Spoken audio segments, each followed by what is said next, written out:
I'm blown away. This is like nothing I've ever seen.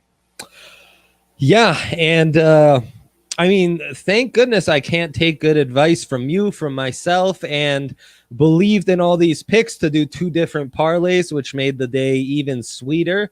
So on the picks we gave yesterday, I went 6-0. That's our one all big favorites three-way parlay where Liverpool, Barcelona, and Atalanta took care of business.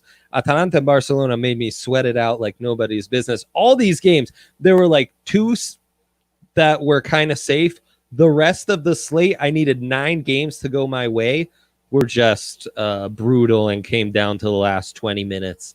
So I was going pretty crazy, especially with 5 games going on at the same time. But then Napoli came through with the 2-1 victory.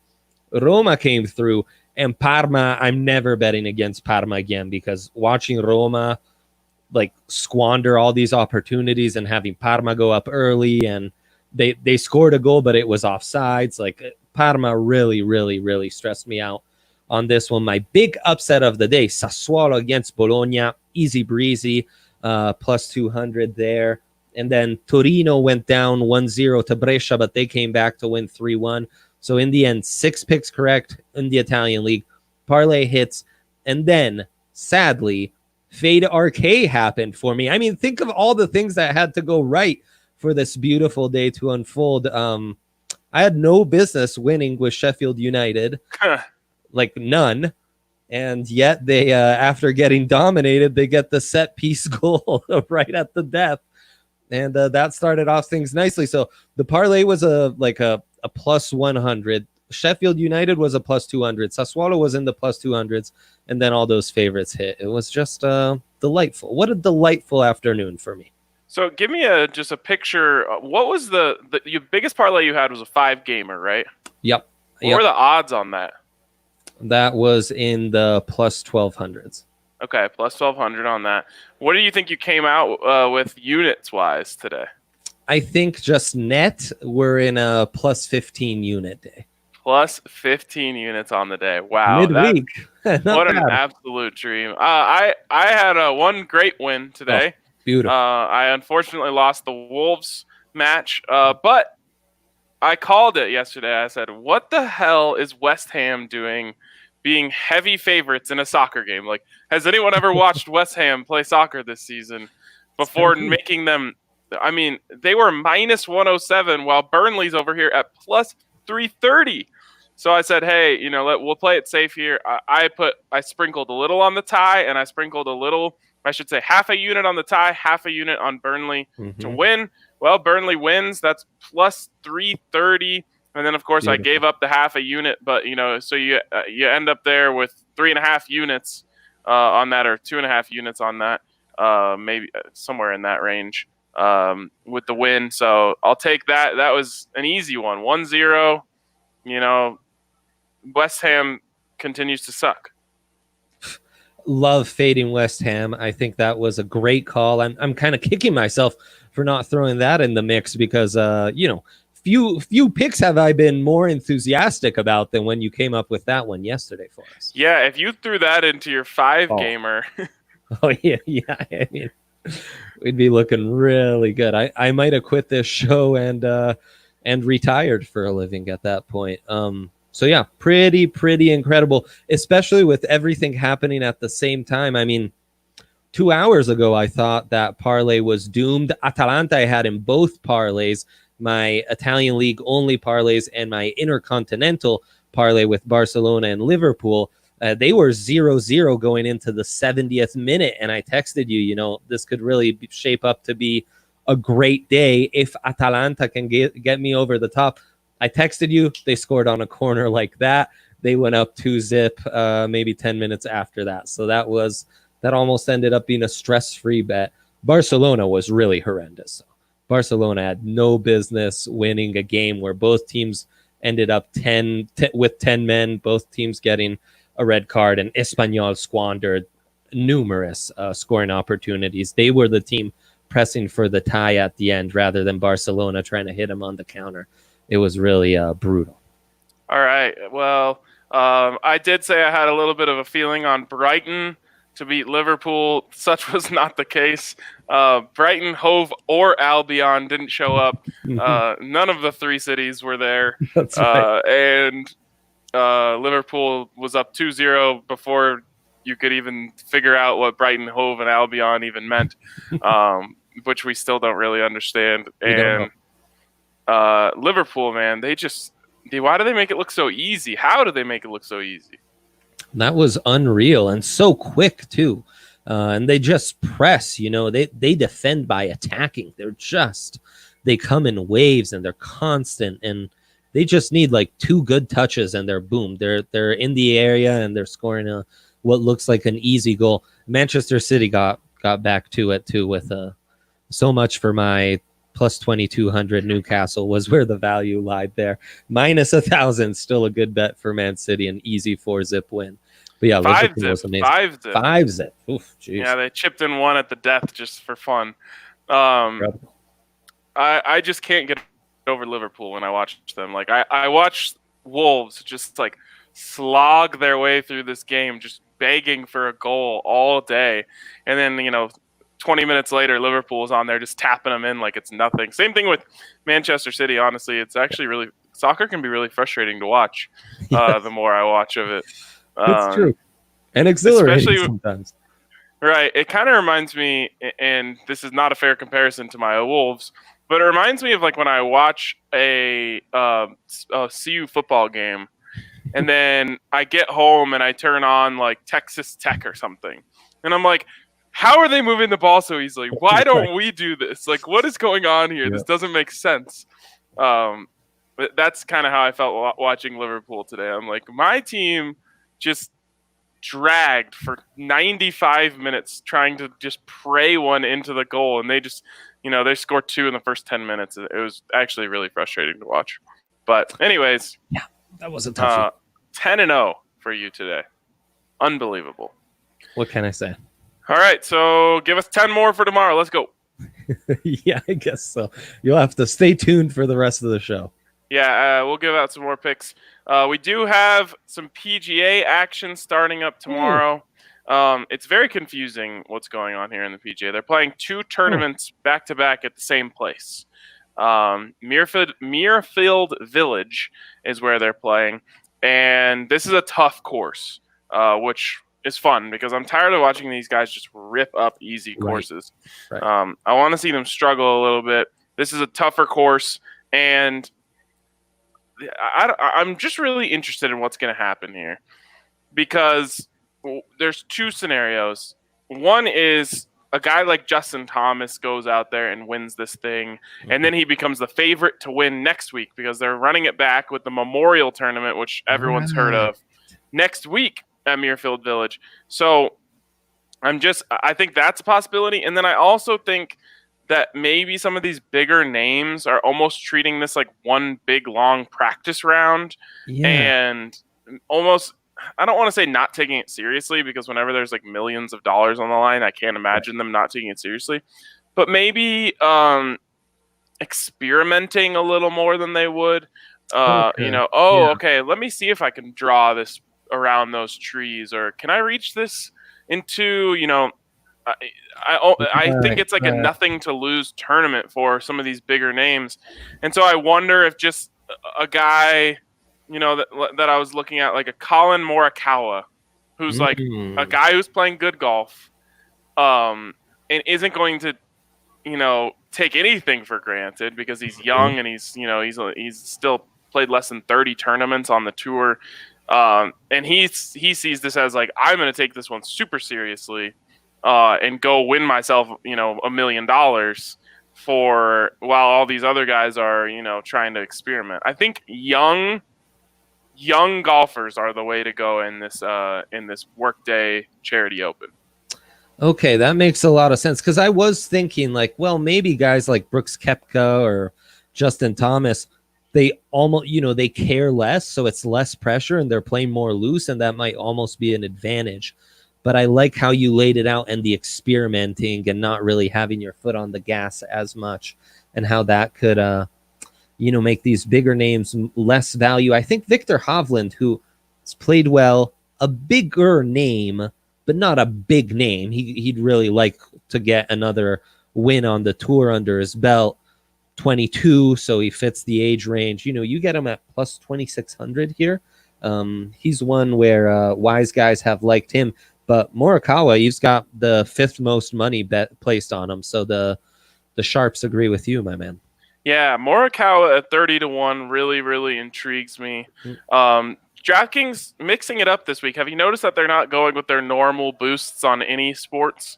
They've got an interesting one here, 30% profit boost on what they're calling Group A. And you got to pick the winner of Group A, but they'll give you a profit boost of 30% if you get that right. The problem is none of these guys fall into the category that I just talked about. So I don't have a strong lean here. But the group is Justin Thomas, John Rahm, Patrick Cantlay, Brooks Koepka, and Hideki Matsuyama. And again, if I had to pick, I'd go JT, but none of these guys excite me in terms of, what they're going to do this week. So you could get JT with that 30% profit boost. Let me just see what it is. Yeah, that's kind of nice. You can get John Rahm as an odds boost to plus 1405. That's up from plus 1,300. Okay, that's nice. But anyways, I just wanted to make sure you guys knew that was out there, if that's something you're interested in. Obviously, I'm not the biggest on trying to pick winners, although ever since I did actually hit one, now I'm a little bit higher on it. But I do really like Collin Morikawa this week, so I'm going to kind of ride him through some of my more favorable bets, such as what am I talking about here? The matchups. There's the word I was looking for. Right. Okay. So let me see what I can get here on Collin Morikawa's matchup for tomorrow. It's interesting going into this weekend rather than like the last couple, where the big favorites are guys who are kind of hot coming into it. JT and Brooks Koepka, kind of two of the bigger names coming into this one, weren't playing the last couple tournaments, and guys like DeChambeau and Webb Simpson, who've been really hot, they're sitting this one out. So I do think that your theory, even more, we might have a few more surprises here. Yeah, I mean, this very well could be one where someone just completely comes out of nowhere and wins this thing, which is always, a bettor's nightmare. Yep. There was actually, I think it was that tournament last week, which I already forgot the name of it. It was last year that they didn't pay out anyone in Vegas. Like, literally the winner he wasn't even available. Oh, crazy. Yeah, the Nate Lashley guy in the Rocket Mortgage. Yes. Oh, crazy. Wow. That's insane. Not even on the board. I mean, just well, it goes to show you how much better the competition is now, where these are the first 5 PGA events since we've been back to doing sports. So it's been significantly better, a better field than Nate and Lashley at the Rocket Mortgage in Detroit last week. I almost think that they should have to give everyone their money back if the person who won wasn't even on the board. Yeah, but then again, the guy you bet on didn't win. So I mean, and maybe if you were betting on the Rocket Mortgage last year, you were a little more of a degenerate than if you're betting on the 2020 version of the Rocket Mortgage. That's very true. I'm trying to find the round one group for Collin Morikawa. I don't know why my eyes are just missing him every time I scroll through this, unless for some reason his group isn't on. What is it? Group C. No. I'm talking about best score round one. I can't find him. It's driving me nuts. Maybe they don't have his group on here. If I find it this time, I'm going to be mad that I scrolled over it 12 times. Oh, wow. You could get hot. There he is. All right. Well, I'm mad. Okay, so it's Collin Morikawa, Mark Leishman, and Brandt Snedeker. Now, I think I'm just going to hop on the Morikawa train here. All aboard. So I've got you.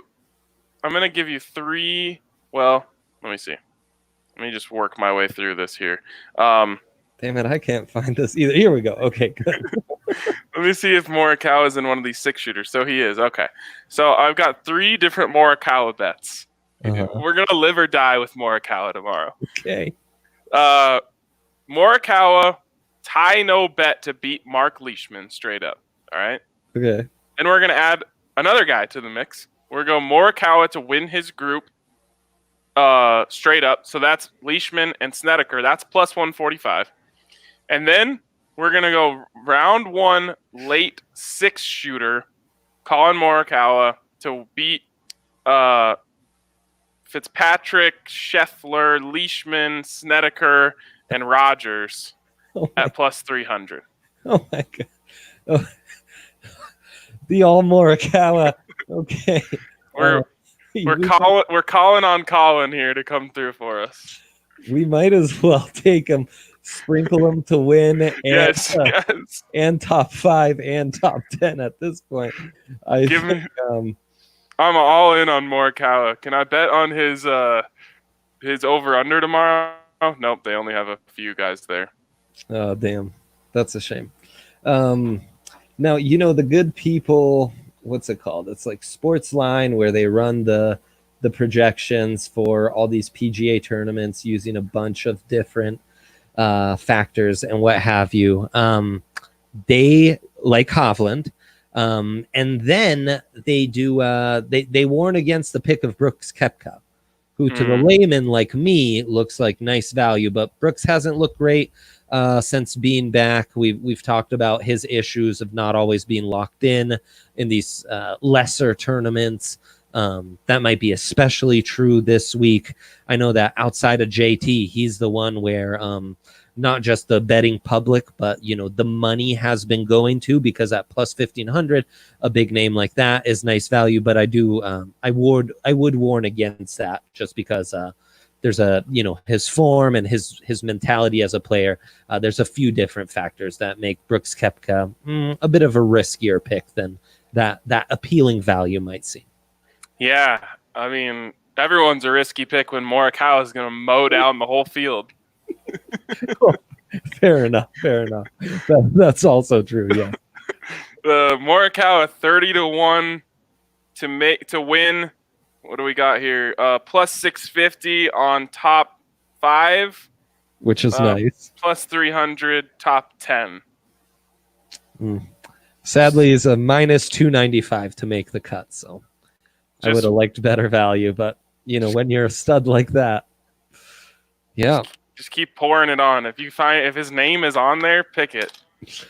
Shame that I can't use all these new winnings of mine to parlay all of these together. Yes, you cannot parlay him to win, get the top 5, and get top 10 all together, or else you'd get some crazy odds on that. I feel like I need like a debt adjuster. I need to be able to call DraftKings and talk them into this. Like, come on, Morikawa's not winning this. Just let me parlay it all. Let's get stupid with this, please. One bet that isn't stupid, and I don't need to call DraftKings for, because they are already offering it up to us. And this was a nice, easy winner last week, though I didn't have this kind of juice on it. At plus 285, Ryan, you can bet Ricky Fowler, Hideki Matsuyama, and my man, Harold Varner. It's almost like DraftKings listens into us, all to hit the fairway in regulation on their first hole. You can get that at plus 285. That's a DraftKings odd boost, just nice and juicy, waiting for you right there in the Sportsbook app. And that seems like not to doubt any of your Morikawa picks, but that seems like maybe the best value bet of all that we've given out on this PGA tournament. Okay, so this is in tournament props. Yeah, it's got to be. So, here's another one. If you, like me, think Morikawa is just going to run away with this thing, winner by 4 strokes or more, plus 275. Oh, no. No. This is actually interesting. So the winning margin by anyone, right? They've got winning by 1 stroke is the most likely outcome, plus 250. Winning by 4 strokes or more is the second most likely outcome in their mind. which is really interesting. Has that light just been changing behind me this entire time?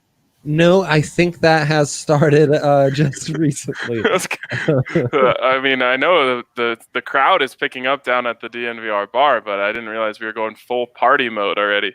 I guess so. I mean, frankly, to celebrate a day like today, I think it's only appropriate. That's true. It's kind of driving me crazy, though, so I'm going to make it stop. I just find that really interesting. After a playoff, the third most likely scenario, plus 350.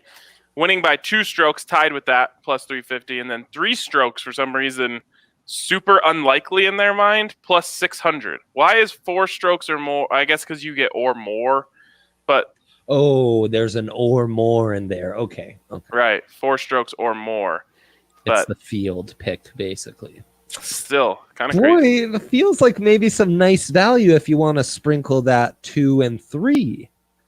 You could, or you could go wire to wire winner. Call, you think Morikawa is going to fire a 63 tomorrow, and then just ride it out plus 1,200. Right? Who could pass up that when that's your plan?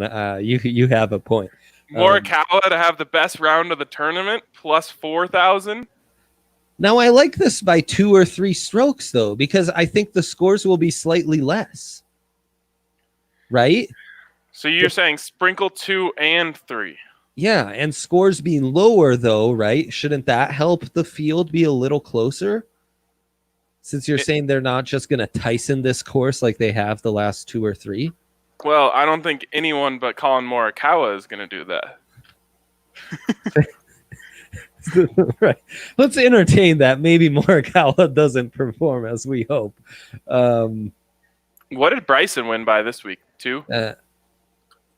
Did it end up being just 2? I think, 2 or 3. At a certain point, he was up, like it was minus 20 and minus 16. But I think you're right. I think the gap was closed and it ended up being minus 20 and minus 18. I think he was 23 and the second place was 21. Oh, wow. Yeah, he really... See, 2 or 3. It's the random. Go with the random value. Yeah, exactly. So, yeah, Morikawa, best round of the tournament. That's available. I'm just looking at all these here. Winner to birdie 72nd hole, plus 600. Oh, wow. That's an interesting one. Winner to bogey the 72nd hole is plus 300. Okay, Chris Hill comes in. He tells us it was minus 23 to minus 20. Oh, there you go. Okay. I do feel like recently we've seen some bigger wins, no? But no, I guess the field's been pretty close. Yeah, it has been pretty close. Chris is right to ask that. Yeah, and we've got 4 par 5s, 10 par 4s, 4 par 3s in this one. So it's par 72. Yeah. There is some crazy bets on here. Sorry, this is the first time I've ever gone through these. You can get top former Arizona State player. Yes. You can bet on that. Yes, the college ones are fun. I didn't realize that John Rahm was a Sun Devil. Looks there like should be some play on words there, but Oklahoma State just with a hell of a field there. What's Ricky on? 7 guys in the field. Ricky's plus 175 behind Victor Hovland. Victor is a cowboy. Wow. Okay. Yep. All right, this is the last one I'll go through. Okay. They don't even have a hole in one in the tournament. All right. Mm-hmm. How crazy is this? Only plus 110. Yeah, that's wild. Like, minus I almost want to hit. Seems like a great deal. I almost want to hit the no minus 150, but they must know some. There must be a very easy par 3 on this course. Because you can bet on 2 or more hole in ones in the tournament, plus 350. Crazy. Heck, just for it to happen in round 1 is only plus 550. Yeah, geez. Maybe we need to go the other way. Maybe this is hole in one central. All right, I'll get us out of this rabbit hole. going down all of the dumb bets you can take on a golf round. Anyways, before we move on and get to some of Andre's soccer picks, as we are on full heater alert, we haven't even played that yet. It's true. Andre, we got to talk about DraftKings Sportsbook. Yes. The best sportsbook in the world and the best, highest rated sportsbook app in the United States. You got to get in on the action over at DraftKings Sportsbook. Yep. They're already, just making it amazing odds on this UFC fight this weekend. They'll give you plus 500 on either fighter. And Dre, in the past, they've only allowed you to bet 10. Well, this week you can bet 20 on this. So you can win $100 if you get the fighter to win the main event at UFC 251 correct. And there's a heavy favorite in this. Now, it kind of bothers me because I like the underdog and I wanted to bet on the underdog, but they're not really giving me much of a choice here. Yeah. So anyways, plus 500 on either fighter. You can bet up to 20, which is dope. There's always amazing boosts over at DraftKings Sportsbook, so make sure you check it out this week. Get in on that. Use the code DNVR to get in on your $1,000 sign-up bonus. Yes, it's a $1,000 sign-up bonus. Of course, you must be 21 or older. Colorado only. Bonus is comprised of a first deposit bonus and a first bet match, each up to $500. Deposit bonus requires a 25x playthrough, and restrictions do apply. See DraftKings.com/sportsbook for details. And if you have a gambling problem, call 1-800-522-4700. Nice. All right, Dre. Can we play the heater alert for Dre? He needs it. There it is. Thank you. We've been wearing shades a lot these last 2 weeks, man. Yeah, it has been Shade City. It's almost like two people who are paid to watch and talk and write about sports know what they're talking about once they're actually able to watch the games. Nope. Couldn't be. Not me. I don't know anything. Only thing I know is that Colin Morikawa is going off. We've basically lost Ryan. He has left us. He's dedicated his life. He might as well be wearing a white robe and knocking at your door as soon as he's done with this podcast. Have you heard the good word about Colin Morikawa? Exactly right. He's changed his life forever. He just works for Colin Morikawa now. It's pretty amazing. Okay. Anyways, yeah. I mean, I can only assume that we're going to have some serious success once American sports come back, just because I know based on past experiences that I've been able to have success in those games. So, but you are right that now that we know a little bit about these Premier League teams, you're obviously watching Italian soccer every day. It certainly helps. We weren't really able to we were only able to go off the box scores when it came to the KBO, and we were still right around 500 for a long time. Yes. Yeah. So anyways, we're starting to heat up for sure, and you are full heater right now. So the world waits with bated breath to see what you're going to take us to, where you're going to take us tomorrow. Let's start with the EPL. That's the fun ones. That's what people want to hear about. And right off the bat, good old Bournemouth at home, like I care, to Tottenham. And Tottenham last game, it was a tough one. I think they're starting to adapt the mentality of their coach, Jose Mourinho. I think they're kind of becoming the bullies in town. They're going to be less attractive than the Tottenhams we're used to, but they might be more reliable to bet on. And at minus 148, I kind of like that with kind of the state of that team right now. They've just been a little feistier, and against Bournemouth, I like those odds, Also, I'm realizing, much like the NFL, the EPL especially, I'm trying to bet on coaches I trust, because there are too many times where then I watch the game, and as soon as the camera goes to the sideline, it's like, oh, great, I bet on Brendan Rodgers' team. This is going to suck. So along those lines, I love Carlo Ancelotti, who coaches at Everton against Southampton. Southampton, they don't scare me anymore, Ryan. Just like West Ham. They did it to us once against Chelsea. Southampton did it to us once. What was that? Oh, Man City, right. They blew our parlay. They blew your parlay. So Everton's coming. Everton will avenge us, and you're getting them at plus 112 at home. So that's nice right there. And, not that we can make this a pick, and not that I see a ton of great parlay opportunities here, but you can sprinkle in Manchester United, arguably the team in the best form of any team in the EPL right now. They're a minus 335, but against Aston Villa, I think their great run of form will just continue. Let's see what total goals you can get in that game, because that's another thing. Man U's just been scoring up a storm. Over 2.5 is just minus 157 in that. Over 3.5 is plus 163. Those are both quite appealing lines in that Man U game. So there's 2 picks for you in the EPL and some options to use Man U there. How about this one? Though? Yeah, lay it on me. Man U to be winning at halftime, minus 141.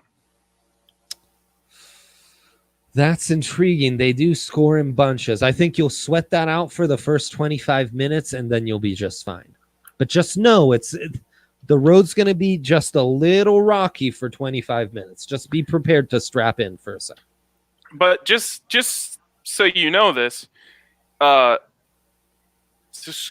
over-under in the first half at over 0.5 is minus 385. So DraftKings is saying there will be a goal scored in the first half. You just need it to be for Man U and no one else. And honestly, here's the thing. We've talked about how the first goal scored can be really can change the entire dynamic of the game. That's very true when the favorite scores first. Yes. Because now the underdog, they can't really execute their game plan. They're staying a little more conservative and trying to get it in on the counter, on a set piece. Now they got to open up a little more, and they become much more susceptible to getting scored on, because almost always the favorite is the better attacking team, the team that has more talent on the attack. When the underdog scores first, it's almost nice. It almost opens the game up, and your favorite, assuming they do so with ample time, like Southampton doing it at the 92nd minute, that kind of ruins things. But if they do it within, the first half, that really kind of opens things up. Happened to Man U in the last game. I forget who the terrible team they were playing against was. They score first, and then Man U scored like 2 within the blink of an eye. And Michael from Broncos Europe here is asking us, can you get both teams to score for the United match? Yes, you can, Michael. Both teams to score, yes, plus 102. Both teams to score, no, minus 132. Oof. Yeah, I mean, a little steep. And Michael, being a United fan, I think is implying that defense has been a little leaky. So Villa, maybe with Man U up 2-0, a little distraction. Villa scores 1, and then boom, they're off to the races. It's like a 4-1, and that over 3.5 hits easy breezy. I like the EPL slate better than the Serie A slate, which of course was my real moneymaker today and just has been in general the last couple weeks. Here's what Michael from Broncos Europe has to say about United's defense here, Dre. Yeah, I mean, who is Grealish? I don't get the reference either. I'm thinking maybe it's like the worst team in the second division. Possible. I hope Michael follows up. Yeah, I mean, look, they've got a lot of talent. I'd love some of the talent they have on defense, but yeah, sometimes they let in some leaky goals. If you weren't me and you weren't wearing this jersey and you didn't live in Milan for 15 years, you might see good value in Inter on the road at minus 143 against Verona. I have liked Verona before. They have won me some money. They've also lost me some money. I just, I imagine you have rules similar to this where you wouldn't bet on Nebraska or Colorado State or the Raiders or the Red Wings or the LA Lakers.